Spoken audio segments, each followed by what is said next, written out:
You all for being here. I want to thank especially, of course, Dreamworks and for having us all here tonight, for letting us, at least for me, letting us work here and be a part of this amazing process. I am personally grateful, very grateful, to all our talented crew that were part of making the film, and especially wanted to introduce the folks that are going to be with us tonight. Three of these three men who I not only are my professional colleagues, but are also, I consider, good friends.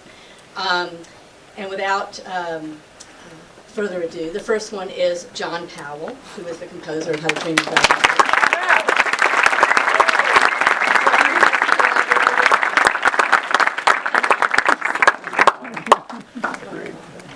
John has collaborated on over 15 films at Dreamworks.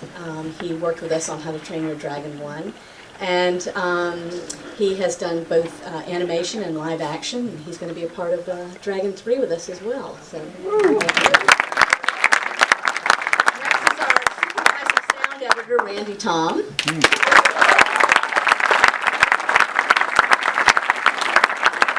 Randy swam down here from Northern California. Just about, right, Randy? Randy is a multiple award winner, including 6 Golden Reels and 2 Oscars.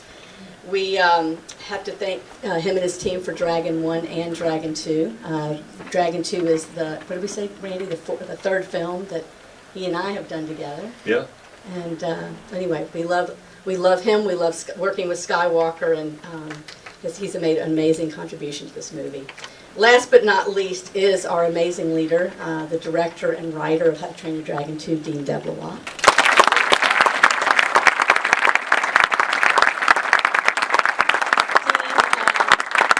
I met Dean when we both worked at Disney many years ago. He was there, he was a part of both Mulan and Lilo and Stitch while I was doing Tarzan. And as fate would have it, we both ended up on the first How to Train Your Dragon, which he co-directed and wrote with Chris Sanders.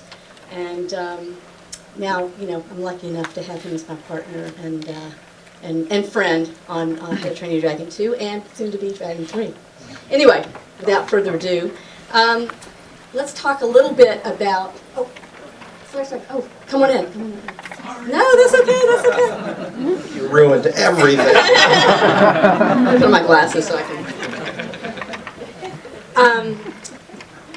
I just wanted to remind everybody who just either came in or whatever, the clips that we're going to use, that we're going to show tonight for this conversation are in 2D. The movie will be in 3D, so you don't need your glasses for the clips. But we're in 1D. We're in 1D. Dean, I thought maybe you could start us off by talking a little bit about what your ambition was for the film in terms of sound and music.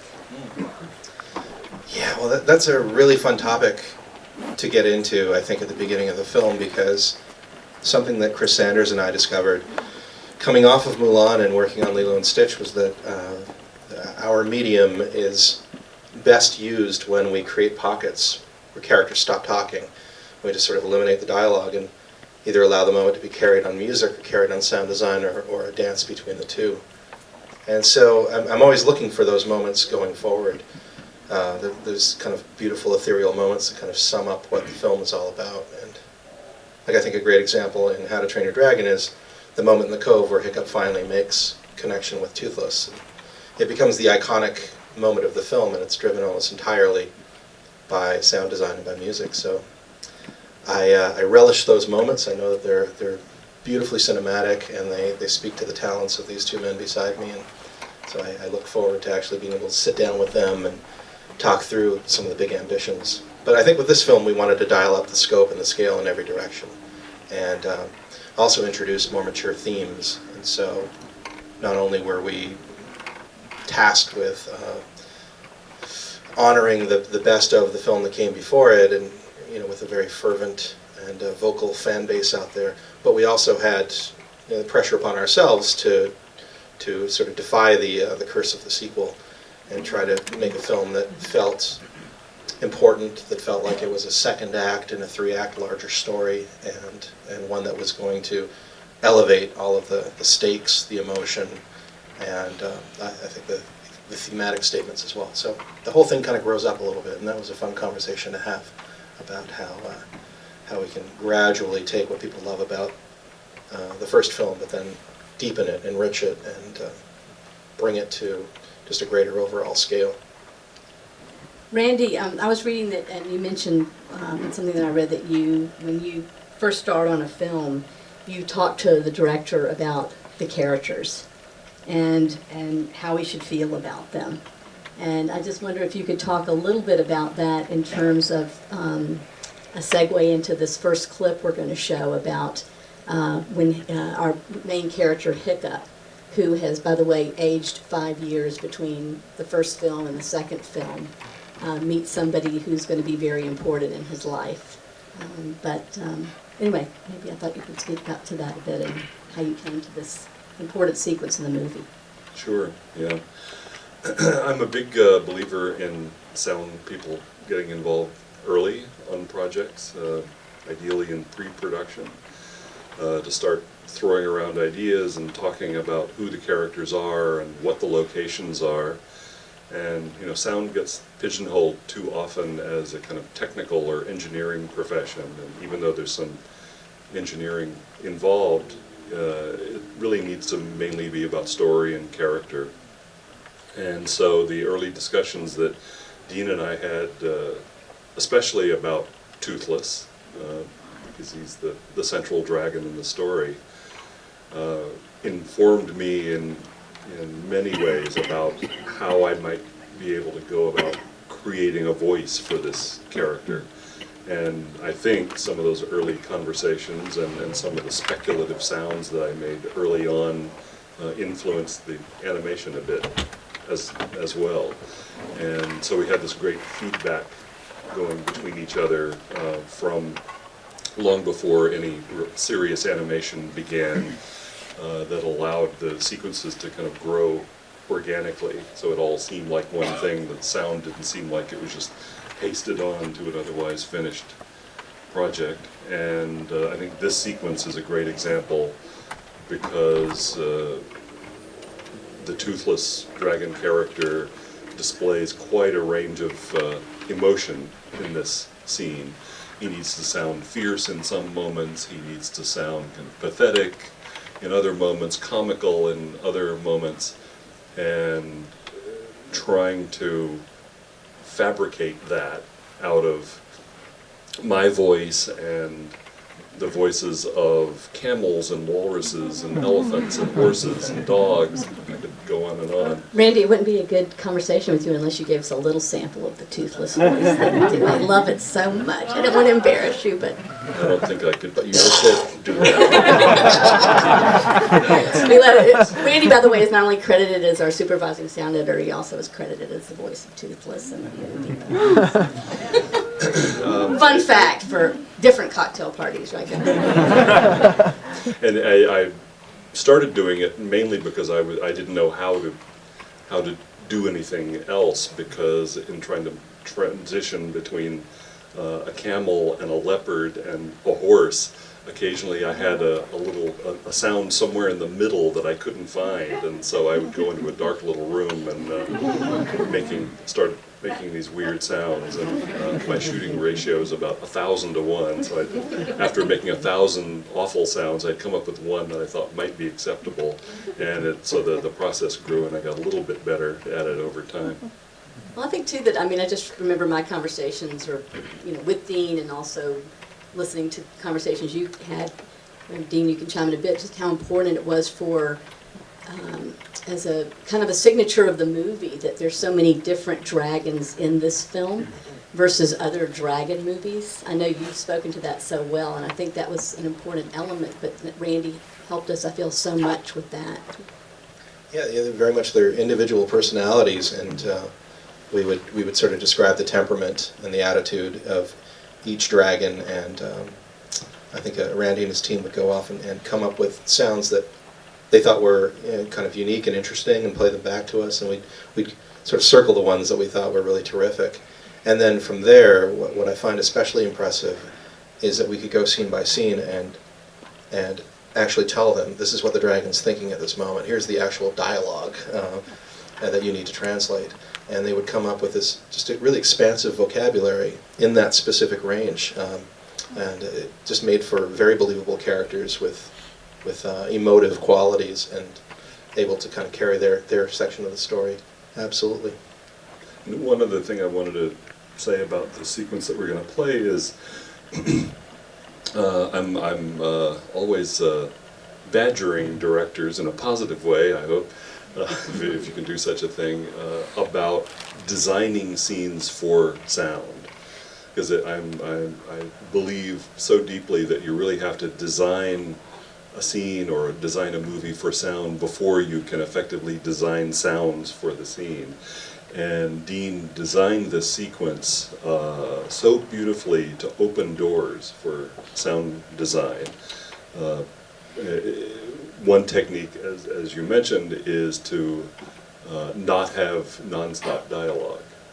Because there's something about human speech that gets our attention, commands our attention. So if somebody's talking, that's what you will pay attention to. And no matter how hard you try to shoehorn great sound design into it, it's not going to work if there are people talking. So you need little openings in order for the characters in the scene to hear the sounds and then channel them through to the audience. And it's in that way that Dean takes sound seriously in a way that most directors don't. We often hear directors say, you know, sound is 50% of the movie, and I believe that sound is so important, but many of the directors don't follow through and actually help us by designing the movie in a way that's friendly to sound, but Dean does. We'll have time for some questions at the end. Go ahead, Randy. I just want to say I think that's a great example of handing the baton back and forth between music and sound design also. There in the end, when Hiccup is reunited with his mother, there's no sound effect that I could have put in that would have helped that moment play in the way John's score did. And so I love it when, you know, each kind of sound does what it's best at. And they don't try to compete with each other, attempting to do everything all the time. I didn't mention before, but not only have John and Randy worked with us on both How to Train Your Dragon 1 and 2, but they've worked together on other films before, and that they have this, from the producer's point of view, they have this amazing shorthand and collaboration that's already established between the two of them that actually makes it great for me and Dean as well. Masking a deep-seated hatred. That's where a lot of creativity comes from. I just wanted to say one thing that I learned from Randy this go-around, and it should have been obvious, but it really didn't occur to me until we were on the stage up at Skywalker, putting sounds in place and mixing everything. It's just how much is left out very consciously by the sound designers, that just because it's on screen and it's a movement that you would think would warrant a sound, that there's selective choices about what to emphasize, and that is as much a storytelling tool as is the music or what's going on visually. So I think that's really, really impressive. It was eye-opening for me. And sometimes we just forget. But I have to say another little compliment to the fact that not only Randy did multiple jobs on the movie, and just to say that not only is he the sound designer, he was also the supervising sound mixer. So another one of, obviously, and I know I'm speaking to the audience that probably knows, but I think we have an amazing mix, and we can all attest to that, of just the right amount of the music and the sound and the dialogue to all make it all work. I hope, you know, for people that'll, hopefully will all stay and see the movie, but I hope you'll see in the end of how well it all kind of works together. Dina, I wondered if you could talk just a minute about the difference, some differences in your plan, you know, for music in movie 1 and movie 2. In particular, I wanted to segue a little bit into John's role in the movie. In particular, have John talk a little bit about some songs that are actually in this film. But maybe we'll start with Dean. Sure. I mean, just as an overall challenge, and I think John was aware of this going into it just as much as I was, we had to at least make a film that was as good as the first, if not better. And that kind of requires some clever thinking, in that you want to be able to deliver the melodies that people recognize, but then also in support of new characters and new storylines. embellish and deepen and enrich that. So we had an early conversation about it, and John, prior to Dragon 2, would often tell me that he likes to work with the sort of manic inspiration that comes when you're out of time, and so he would prefer not to see anything until the very last minute.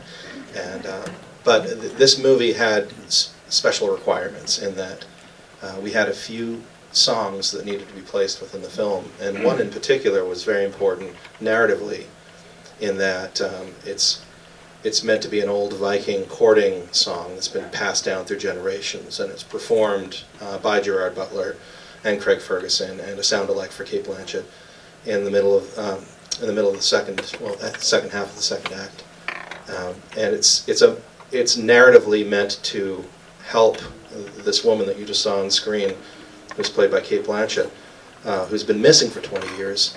It helps her sort of re-engage and reminds her of who she once was. So there was a big pressure upon that, and it meant that John was needed a little earlier to write a melody, which he did along with Jónsi, the frontman of Sigur Rós, and then they employed the talents of Shane MacGowan from the Pogues to write the lyrics. And that's just an example of how we needed him a little sooner. So as much as he wanted to kind of stay away, he found himself mulling over new melodies earlier than I think he would have preferred. No, that's, I like thinking about the movie, and I like thinking about the tunes and sitting at the piano and playing. What I always had an issue with perhaps is kind of coming in too early and seeing the temp, and that's always a bit, because it sort of starts to set a precedent on the music that means you're kind of cut off as to where you could go. And I think our conversation wasn't just, well, leave me as late as possible. It was, can you leave any music as late as possible, especially music from the first movie? If you're going to temp it, maybe temp it with something else. And John Powell, the editor, had to work his arse off to do that, because I think many times it would have been very simple for him to bring in cues from the first movie, and it would probably have solved issues about the film that, in a way, might have made him and made everybody work a little less on the story, and would have just relied on the fact that the music from the first movie was helping establish a tone. So I think it's always a good thing for edit rooms to try and avoid music as late as they can, partly for the composer's sake and also maybe for the movie's sake. So I think I like to think that conversation, which was a drunken conversation, had meaning and wasn't just a load of bullshit. But in getting back to the song thing, which I really want to kind of segue into the second clip, there was the two songs that we knew about, but then there was, of course, the surprise song that you had to kind of come up with. Well, yeah. Just like you like in the 11th hour, sort yes, of. actually, that's true. So if your point is that, don't say you like things really, really late. You might get what you wish for, right? Yeah, and then complain about it when you get them really, really late. So what happened was there was a moment in the film which was problematic because it had a song in it, and everyone was, I don't know, the questions were, should the scene be there? How long should the scene be? What was wrong with it? And I think at some point everyone said, well, maybe we should score it, maybe a song doesn't work. Now, they didn't say that until about 3 weeks before we were supposed to go to London. So I'd written a tune that I was adhering in leitmotif style, very much to anything that was to do with Lost and Found. And it was kind of a sad tune and a heroic tune later on, but it was definitely not a tune that you'd try and apply for, joyful moments. And here I was with this moment with the mother and son reunited, and it was a terribly joyful scene. I mean, it was a nightmare, because I knew I wanted to use, intellectually I knew I wanted to use the tune, but I didn't think that tune would work. So, out of the 3 weeks before we had to go to London, I think I spent 2 weeks on this one cue, and eventually I think we got it. But that was a very interesting time, thinking, I was worried that I was going to have to write something else for this and then change that tune in every other cue that had occurred. So that was a nightmare. But. Dean, is there any other, I actually, just to let you know, you're going to hear this cue with music only in John's honor. but do you want to set it up just so where it is? And John did a bit, but Sure. Yeah, it's actually touched upon something that I wanted to compliment you on, which was John. When he watches the film, he's looking for themes that he uncovers that may not be the conscious themes that we're working with in dialogue and through the visuals. And he sort of made the connection. He said every character in this film is either, it's all about lost and found. A character is either lost himself or is in the process of finding himself.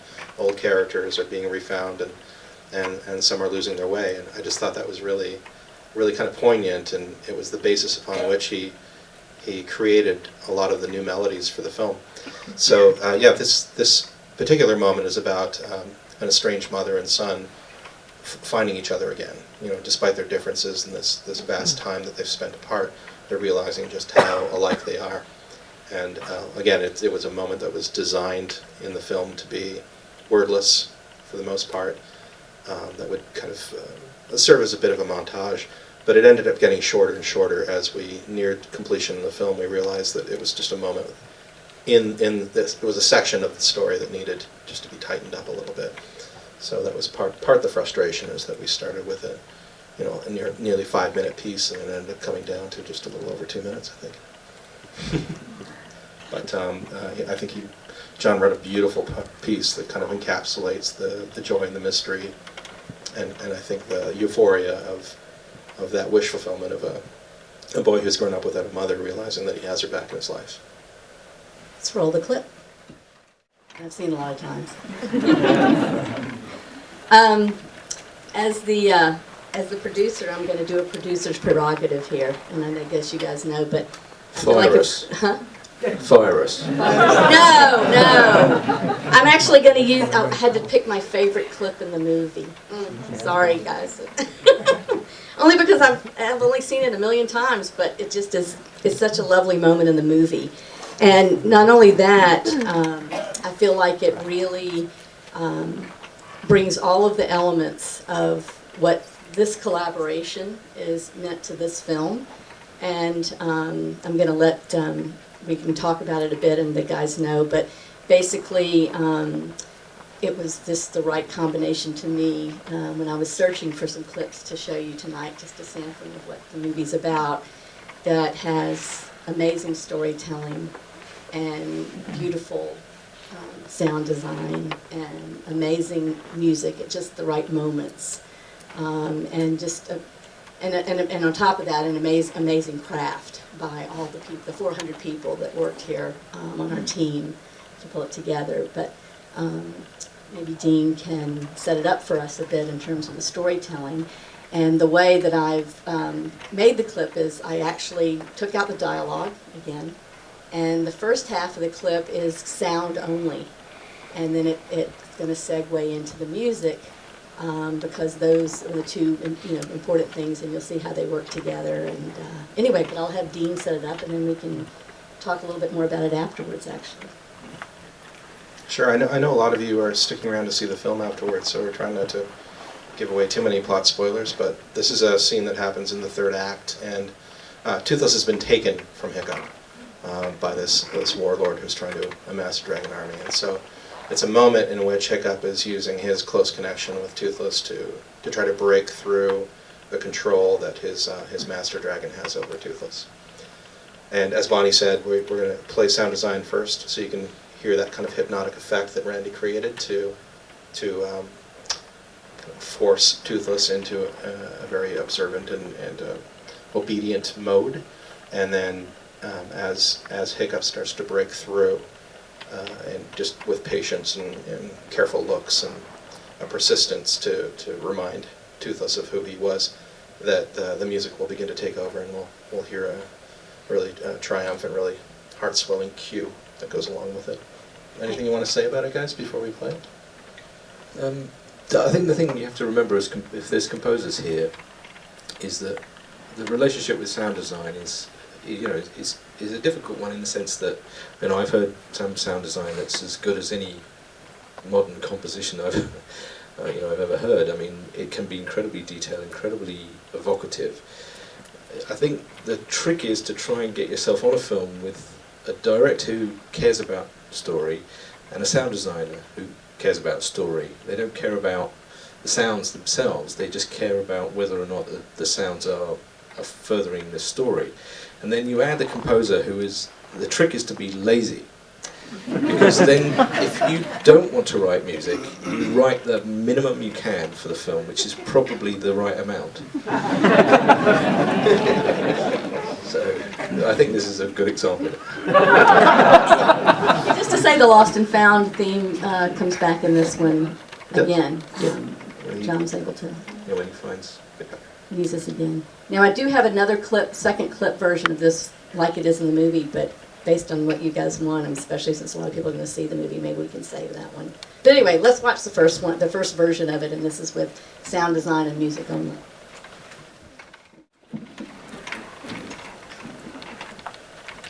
I love the way, I remember being on the dub stage, and I was sitting in the back room. You know, there's like the back room, and then there's the room, and I would sort of yell out things from the back, and I go, I can hear it from here, I think it's too loud, or whatever. But I remember that part we were doing when we were hearing the Bewilderbeast, which is the big bad dragon, making that noise that controls Toothless. And I remember I kept going in and out of the room to try to hear it, so I could hear it just... I said, can I distinguish what that is? But I just think it turned out so amazing. But it's just that constant annoying drone in the underneath part of it. You think it's annoying? Well, annoying in the way that I thought you meant it to be. I mean, Yeah, to Toothless, absolutely, you know yes. what I mean? Yeah, it was the sound design challenge there was to come up with a sound, this kind of sound of hypnosis that the bad dragon was somehow emitting, but not literally, making the sound with his mouth. And so you have to get the impression that you're hearing what Toothless, the good dragon, is hearing. And we experimented with lots of things, and the main sound that you hear, that kind of chirping, odd, mysterious chirping sound, is pitch-altered frogs. What? Yeah. I try to keep something secret from you. Because sometimes when you tell the director what a sound is, it loses all romance. So sometimes it's better to keep quiet about what the sound It actually just is. happened.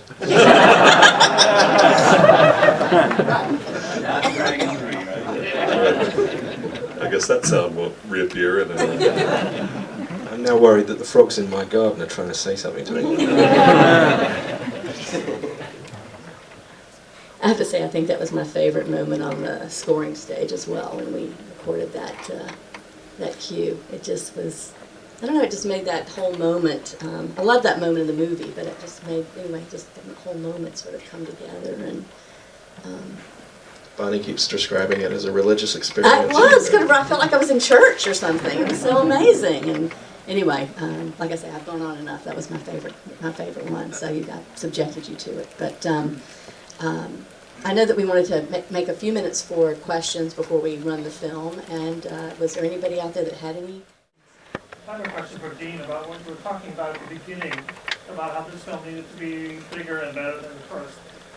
And you mentioned Dragon 3, so I'm wondering if you had in your mind at least a semblance of this story arc of Dragon 3 when you were writing it too. Yes, I pitched the studio on the idea of, rather than just doing a standalone sequel, that it would be the second act, so that there were immediately lots of questions about what that third act would be.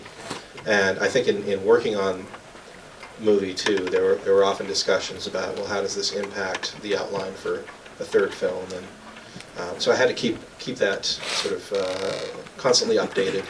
And we were borrowing elements as well from the third movie's outline to kind of feed story moments in the second, and that left holes that I had to go back into. But overall, like the arc of Hiccup's character, the overall ambition and determination to get to a point where Cressida Cowell's books also end, which is the mysterious disappearance of dragons and why they went away and what happened and could they come back. That whole sort of hanging mystery is something that was always put out there as a goal. So it was a constant kind of amorphous conversation, but we always had we always kept the end in sight as well.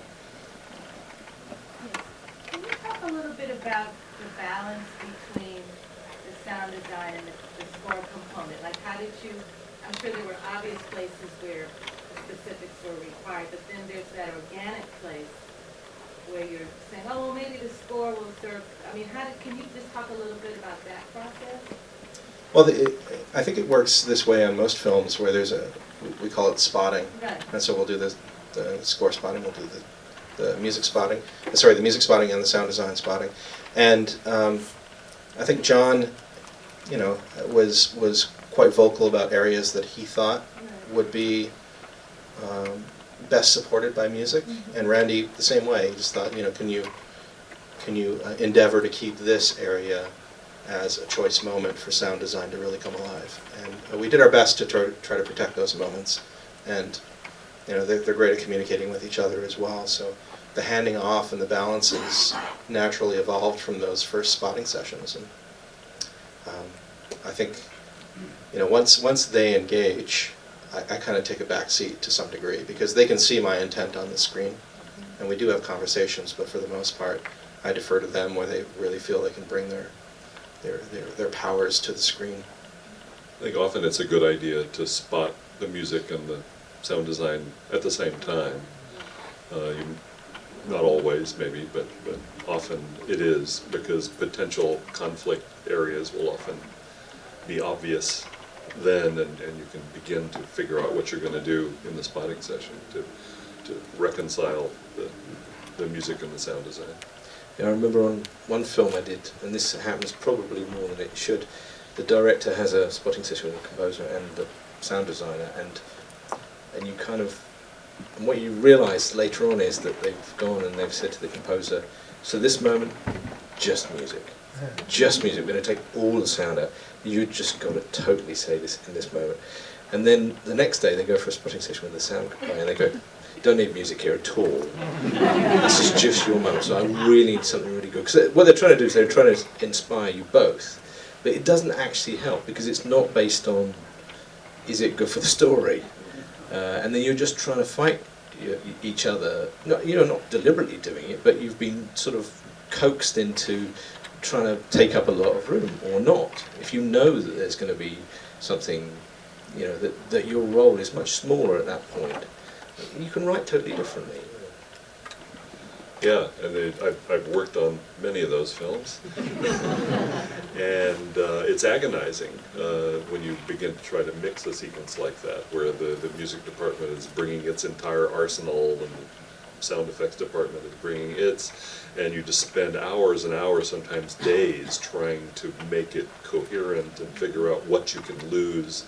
This mixing, in the end, really, I think, is mostly about getting rid of things. It's deciding what sounds in any given moment you really need to tell the story, and figuring out which sounds should be subordinated or gotten rid of completely because they're essentially distracting you from what's important in that moment.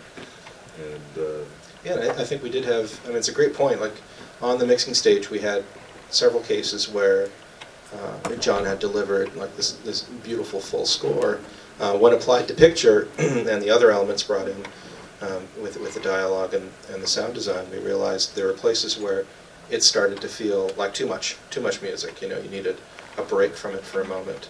And so we'd get on the phone and discuss that with John, like, how do you feel about losing this part of this cue or this moment, just to give it a little break. And same happened with sound design in certain areas, like the scene that we showed where the mother and son are flying together. That was one of those moments where, and I think we mentioned that early on, we can do really minimal sound design here because we just want the music to sort of take over and let it be kind of poetic in that way, deliver us from the sense of real-time reality and drift into something that feels a little more ethereal. And so it's a balance. But sometimes you have a plethora of wonderful material, and in the moment it feels like, I really don't want to let that go. But you take a step back and kind of watch it in context with the sequences that precede and follow it, and it just becomes very obvious. Your ears need as much of a break as your eyes do in periods throughout the film. I'm in the back. Yeah. Oh, John, I was curious, how do you process the temp score? Do you find it instructive, or how do you deal with it? I take the temp score and I shove it up my Now, the temp score is really important. It really is. The thing you have to do to it is look at it objectively. Look at it as a filmmaker, not as a composer. Because if you sit there as a composer, you go, I could do better than that, or, you know, that's just a cue that rips off another cue that I know from a film that I did, you know, whatever. So it's best to look at it and say, okay, as a filmmaker, what's that choice about? And you sometimes just can see, I get it now. I see this isn't about that character, actually it's about this character. It can tell you everything, because it's as close as everybody could get for what they wanted, just in a short amount of time. Sometimes it's, you know, it's perfect, and that's when it's difficult. It's absolutely perfect. But most of the time, it's kind of, it's not quite what anybody really wanted. And as long as they don't live with it too long, you know, you're good to go. So the trick is to, that's why I say I try and watch the film first time without it, so I can take in my own feeling of the story. And then the second time I watch it very carefully with the temp score. And I analyse the temp score as to what the decisions that were made in the editing room, which is, let's face it, that's absolutely the moment when everything's really kind of coming together. You need to know what everyone was thinking then. And if I've got any questions, that's when I'd call the director. I'd say, why that piece? What were you thinking? And then I try and forget it. You know, and that's the important thing, so that you have a chance to write your own score. You had a question. In the first movie, you know, the characters were a lot younger and people became so attached to them. And I was just wondering if there was a lot of discussion or what the decision was on, you know, were you concerned about making them so much older, if people would not relate to them, or I thought that was a big jump in age, and I thought that was interesting.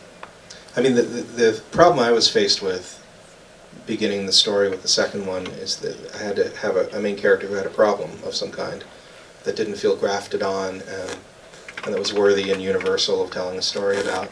And Hiccup at the end of the first film was a character without a problem, because he had earned his father's respect, he had the love of the town, he had the attention of the girl he was pining for, and he managed to end an age-old war with his best friend, Night Fury Dragon.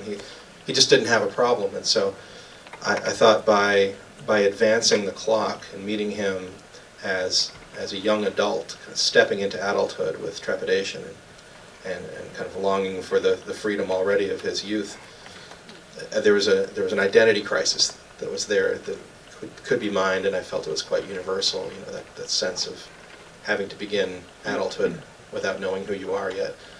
So that was the reason for doing it, and also as just part of the overall design of taking Hiccup to the point where he's, you know, the wise Viking chief that can stand on his own. By the end of the trilogy, it felt like a natural next step.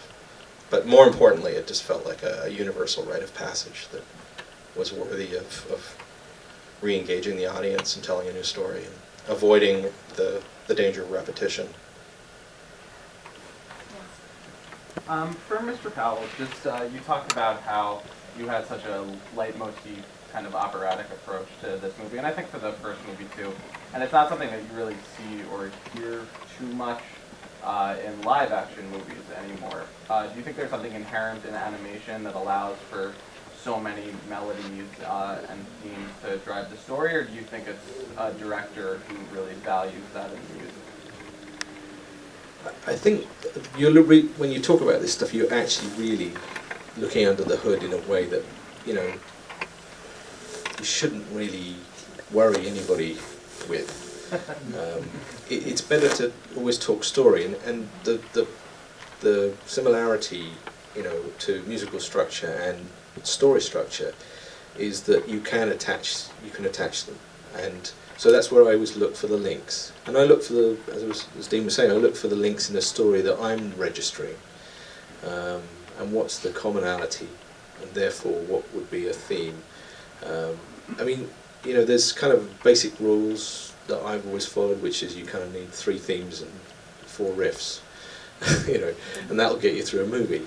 But then again, I've worked on films where I've brought, I've had a father comes in the the first scene of the film, so I've established a tune, and a little later the father's killed, not this movie, but in another movie, and the director asked me, why are you using that tune again? I said, well, it's the father's tune, He's going, what, do I pay you to like reuse shit? So the trick is to find directors who actually A, aren't idiots, and B, actually have already done your job for you. I mean, structuring out an opera, as we've known from many operas, is kind of hard. So when the story is already really firmly placed in a form that you then can just attach yourself. You may not be attaching yourself to in quite the same sort of matrix that was seen by the screenwriter and the director, but it's there. You as the viewer can appreciate the storytelling process that you see going on before your eyes, and so just look for the things that you can attach to. Just a sound question. You were talking about getting involved at an earlier part of the process. Particularly with animation, you go through an animatic process.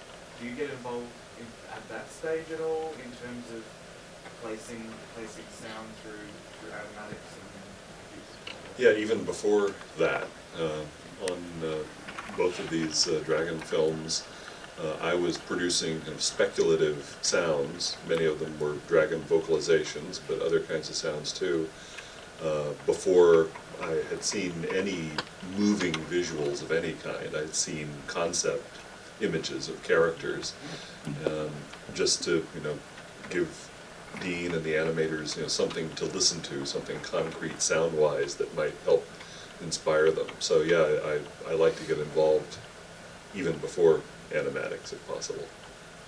And it's something that doesn't often happen in animation, at least in my experience, where the animators can actually call out specific sounds. It'd be really great if Randy could design this expression, very, very specific scenarios. Because oftentimes, just the way the budgets are arranged, I think there's a stage at which we bring in sound design, and a stage at which we bring in the score. But in our case, we managed to sort of parse it out a little bit so that we could, while Randy was working on other films, carve out a little bit of time to give us some very specific sounds and vocalizations that the animators then animated to phonetically, frame by frame. The producer and the sound designer in cahoots. Yeah, it helps if you have a friendly, understanding producer. But yeah, very often these early speculative sounds only take a few hours or a day or two to come up with, so it's not like I'm certainly not working full time on the film at that point, just in little pieces here and there, but that's enough to generate enough material to get some useful feedback from Dean and inspire the animators a little bit. Because hearing concrete sounds, I think, does give the animators visual ideas that they wouldn't have otherwise. What kind of frogs Are you a zoologist? I should be careful about this. I've forgotten what species of frogs those were. They weren't California tree frogs. Sag. Thanks, John. I assure you they were union frogs.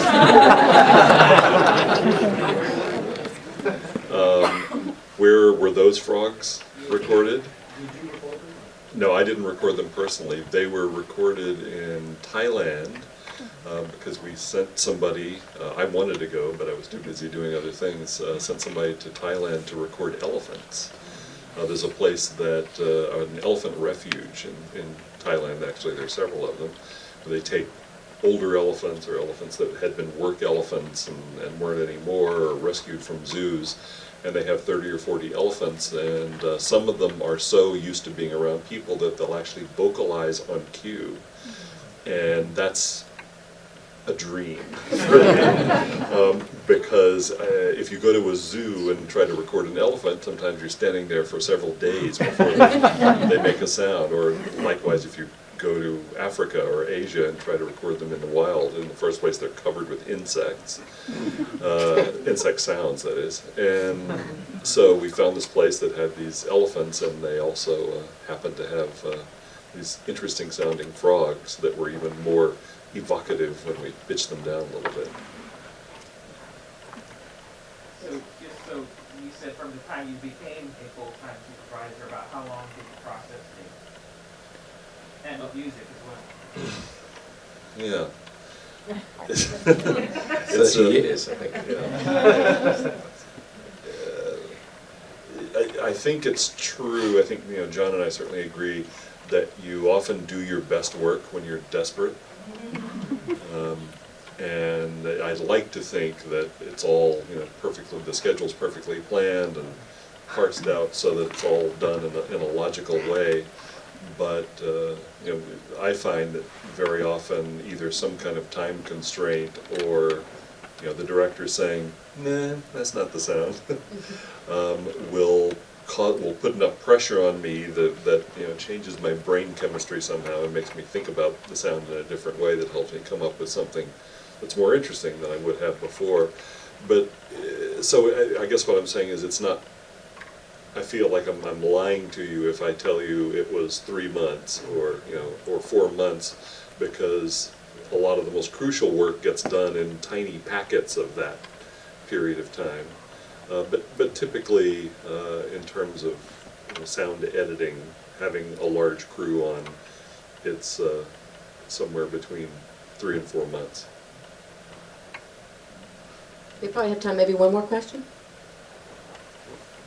Anybody who hasn't asked a question? Hi. John, this is a question for you. You mentioned about your leitmotif for Lost and Found being one of the crucial ones. And I just thought that going through the movie would be really fascinating what were some of the other themes in the movie that you chose to represent with leitmotifs? Well, the map. The map. So the very first time you see the map, we start with a tune, which is called the map tune, but it's really, that's a tune that's used for Hiccup's sense of adventure. So that's a maturing tune. It really blooms when he takes off the mask when you see him for the first time, but it really starts on the map. And then there's an alpha tune, which comes when you first see the first Bewilderbeast, which is in the middle of the movie, and then you see at the end. If I tell you where you see it, it'll spoil things, so I'm not going to. But it's connected with being an alpha, let's put it that way. And that is in some way connected with another tune, which is for Hiccup again, started with Hiccup, and it's about him when he starts talking about being a chief. And that's kind of the tune to represent maturing and having to deal with things you might not want to deal with throughout the movie. So they all sort of start in the very beginning of the opening scene you'll see is basically just an overture of every tune from the first movie. So we just stuck everything in there, sort of one after another, and we applied them, hopefully correctly, to the right ideas within that scene, and then the tune that comes, the song that comes that you saw when you walked in, that is the last tune that sort of has been left out of that overture. So by the time you get to 7 minutes into the movie, you've covered all of the first movie. Everybody's been reintroduced, including every theme. And so then everything from there onwards introduces all the characters. And then when you first see the ice that's kind of destroyed the village, that you'll see that scene. That's a tune that's connected with the mother, even though we don't know it's that. And then you have Drago, so you have a tune that's for Drago in particular. And that was an interesting one to do. It's like I wrote some tunes for that, and Dean very perceptibly said, "Do we really want a bad guy tune that just sounds like a bad guy?" It's a bit, and I remember Bonnie saying, "It's one-dimensional. It's one-dimensional." So, so I think I went away and realised, hang on, this character has a backstory, so he needs a bit of. So we made the tune much more interesting for Drago than I would ever have normally done, because he does have a backstory, and also we're probably going to need something a bit more interesting for the third movie for Drago, or am I giving too much away?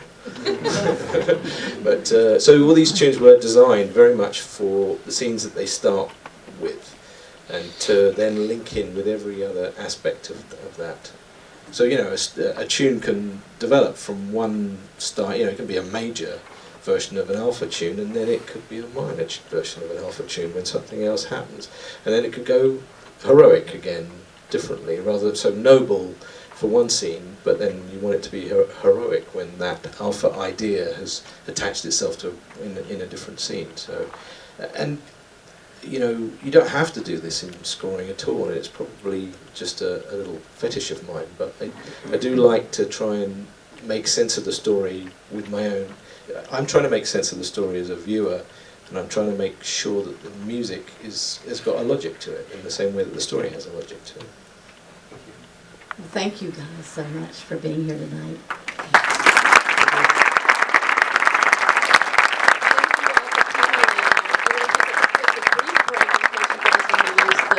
And then we'll start the film.